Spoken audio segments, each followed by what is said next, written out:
The practitioner of the integral yoga has set before himself the change of what we consider to be basic human nature, the established workings and principles of action of the body, the life force, and the mind.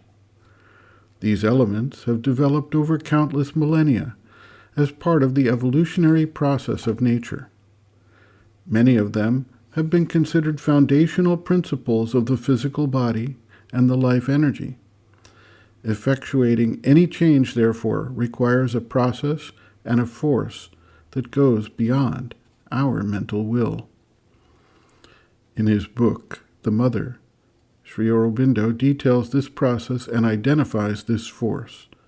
Quote, "There are two powers that alone can effect in their conjunction the great and difficult thing, which is the aim of our endeavor, a fixed and unfailing aspiration that calls from below, and a supreme grace from above that answers."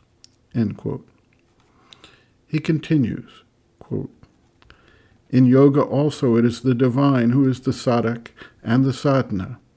It is his Shakti, with her light, power, knowledge, consciousness, ananda, acting upon the adhar, and, when it is open to her, pouring into it with these divine forces that makes the sadhana possible." End quote.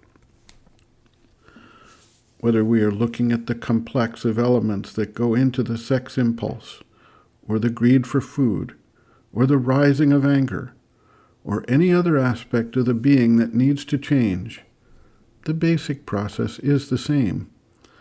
The seeker can most effectively bring about change by first not accepting the movement as something that is an essential part of himself, then opening himself to the higher force and letting it work in him to change the direction and flow of the energy, and finally, by rejecting the contrary actions when they try to reassert themselves. Much of this starts from the basic standpoint. Most people start out with the idea that we are human beings who are born and grow and develop our physical, vital, and mental skills to function in the external world.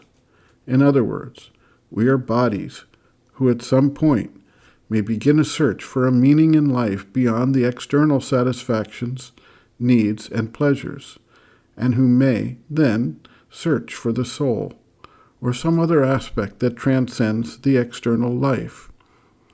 Few are those who recognize that we are not a body with a soul, but a soul with a body.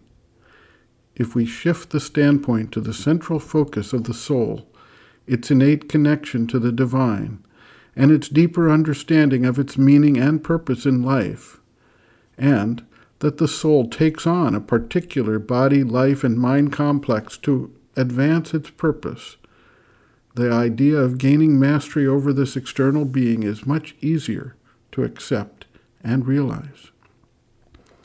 Sri Aurobindo writes, quote, "The trouble of the sex impulse is bound to dwindle away if you are in earnest about getting rid of it.